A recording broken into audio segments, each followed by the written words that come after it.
and of course over the radio frequencies of 102.7 and 99.9. Jon is here, Jon Morrill. Jon, I'm telling you right now, when you talk about the pancake breakfast, does that not absorb into your mind the smells of all of that good food that you and the fire fighters are going to be cooking this weekend? Oh, it really does. I'm so excited for that. It's Yeah. Oh, something I to think. think about all year. Yeah. We're going to be talking over the next few minutes about what it takes to put this event on. It not only takes the support of the firefighters and their families, but it also takes the community coming out. It takes sponsors stepping up and saying, hey, we're going to take care of this and this for you as well. And so it's just a great cause. So let's start first with the benefit side of it, because this is really where, for year after year after year, especially a rural community fire department, that fundraising is important. Do you mind kind of laying that out for us this morning, if you don't mind? Absolutely. So we are part of a fire authority called the Mason County Rural Fire Authority, which covers 7 departments within the county. And they do a fantastic job getting us the basics of what we need: our trucks, our gear, our air packs. But anything that we add on, water rescue, high angle rescue, grain bin rescues, we have to fundraise that money for ourselves. There are some grants out there which we do apply for, and sometimes we do get, but a lot of times you don't. So we have to do these breakfasts to offset that cost. Mm-hmm. So this year, the proceeds are going to training and to equipment, because training has also got very expensive over the years as well, bringing in instructors throughout the state and actually the country to come up here and train us. Well, and training is such a big part of firefighting because things change. I mean, I kind of put you on the classification of doctors and attorneys that are always, trying to, keep up with the bar and the information, and doctors that are trying to keep up with new surgery techniques and everything like that. Same sort of idea with firefighters is that there's always new construction, different life-saving measures. Training is a big deal when it comes to, and especially when you have new firefighters and first responders that join the force. Absolutely. And we actually just finished a fire academy here in Mason County. So we have 17 new firefighters coming on. So that's exciting. They just tested out last Saturday. So we're very excited about that. Well, and so that training is going to be very important, and the community coming out this weekend is going to be crucial for this. Same thing with equipment. And, I don't mean to put you on the spot, but I just know that it is expensive to invest in these pieces of equipment and replacements and gear. Do you mind sharing maybe one statistic or 1 or 2 numbers with us just to give us the gravity of what it takes as an investment for a fire department? Absolutely. Our main engine that goes out, that's what they call the pumper. In 2019, we bought a brand new custom made, and it was about $325,000 in 2019. Today, that exact same truck is over $1 million. Yeah, it's almost like, you want to be able to have the tools and resources to save lives and such, but then you have these price tags that come behind that, and it probably is a little bit discouraging in the sense. But the encouraging part of it, the opposite side of that, is that an event like what's going to take place on Saturday, you have lines of people that come out there. The tables are full. You guys, in some cases, are not necessarily sprinting, but rushing the food into the kitchen from your cooking area I believe, in the same building that you're in right now, potentially. Well, the building I'm in now is where our bake sale and silent auction will be. Okay. Our back building is where we do all the cooking, and then the town hall is where we do the serving. And you have it down to a T. When you don't keep the doors closed in the area that you're cooking, you let the smells and the aroma flow out of there. And I would assume somebody probably a mile away or more is like, I'm hungry for breakfast, and and this is an opportunity for them to come out. Absolutely. We have everybody from our local neighbors to people that are from Muskegon and farther areas that come up for this event.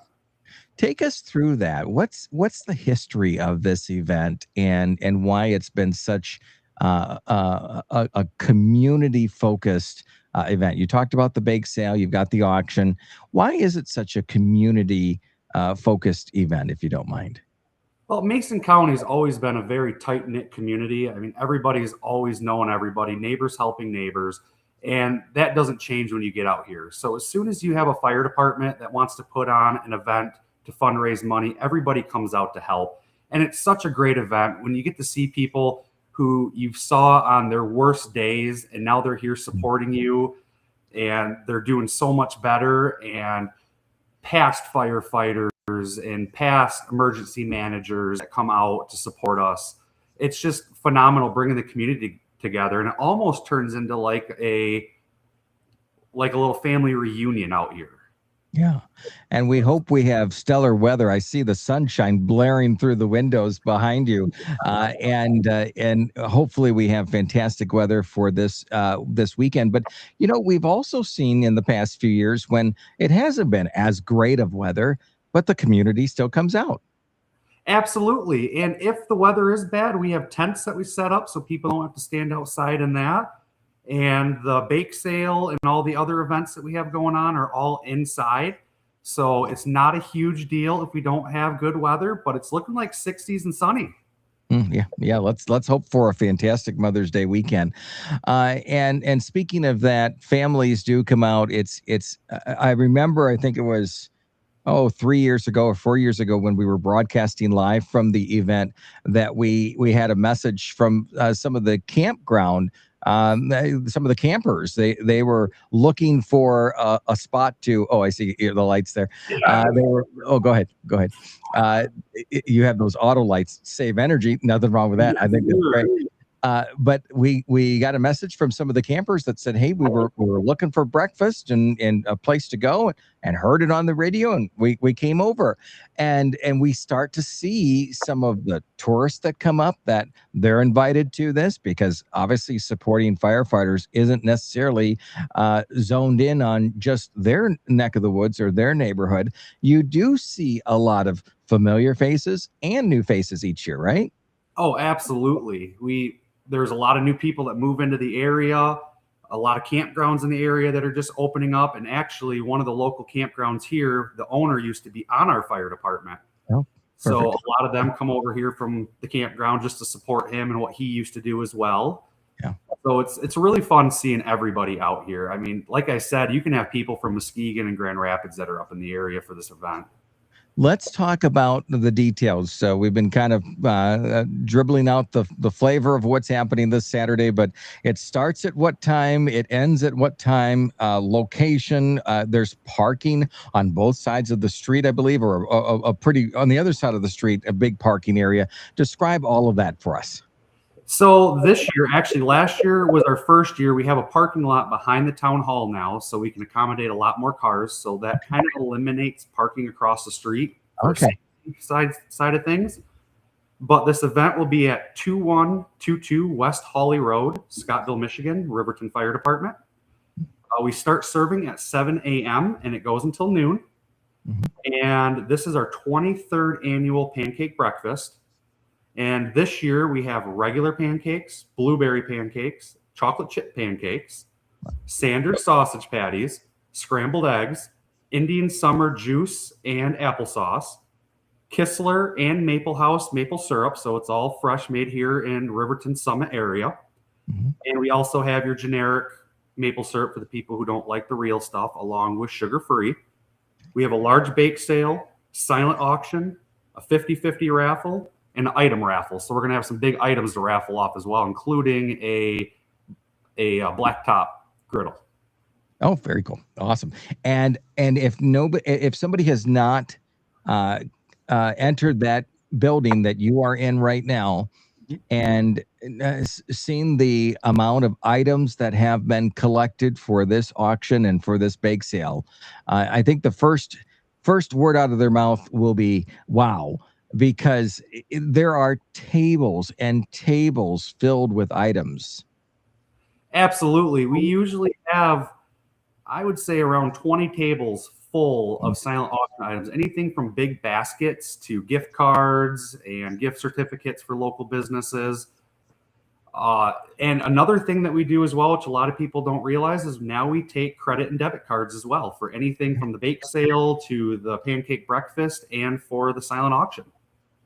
That's great. So cash, credit cards, the opportunity there, and you never run out of food. I mean, there's always, till the last person sits down, you're always ensuring that they have great food. You have volunteers, not only like I said earlier, the firefighters, but the families and others come out.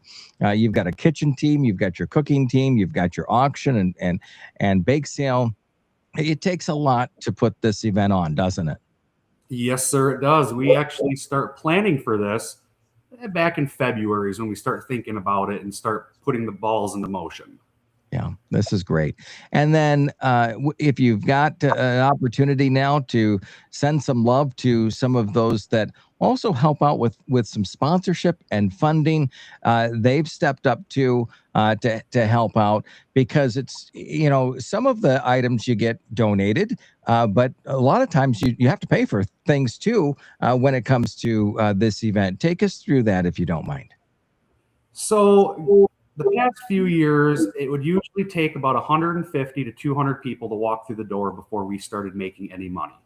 Yeah. So this year we started doing a sponsorship, and we have a couple of different tiers of sponsors. But I'm going to go through our gold sponsors really quick just because they've really helped us make this happen.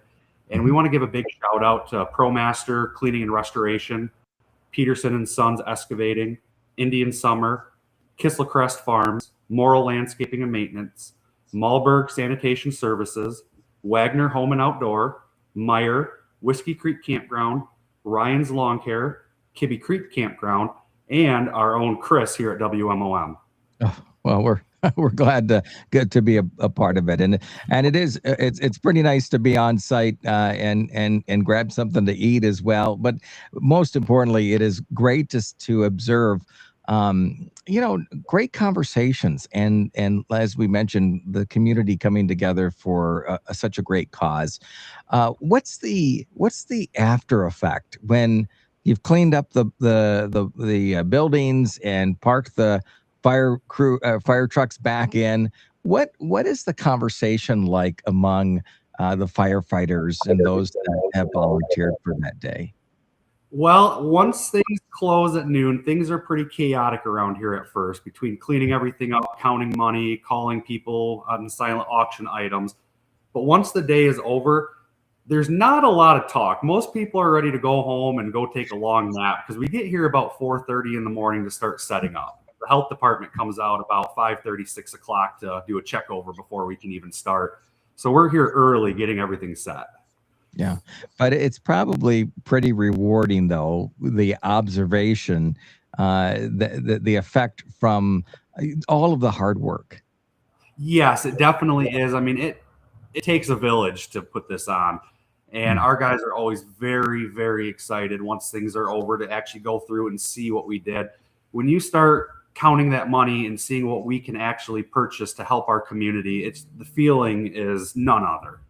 Yeah, that's and it's good to hear you brought this up, and I want to make sure that the listeners and viewers understand this as well, is that you had mentioned 17 firefighters, and maybe it's not 100% of where everybody wants and needs to be out there, but to hear that, especially after some years of struggling in regards to finding firefighters and first responders, are things coming back a little bit? Is there still some room to recruit?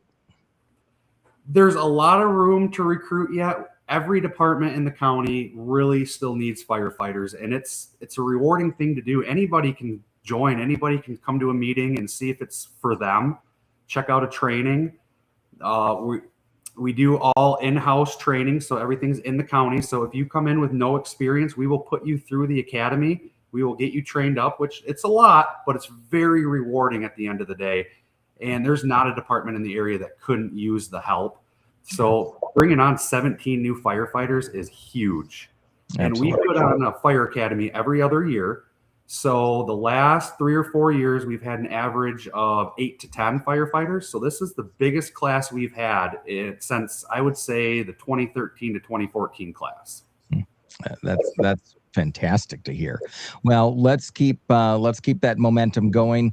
Let's encourage the community to come out this Saturday to help your particular department out, because there's a lot of hard work put in and a lot of great aromas out there from all of the food and those that have helped to support it already, from supplies to financial side of things as well. So what is your final word to the community to encourage them to come out this Saturday morning?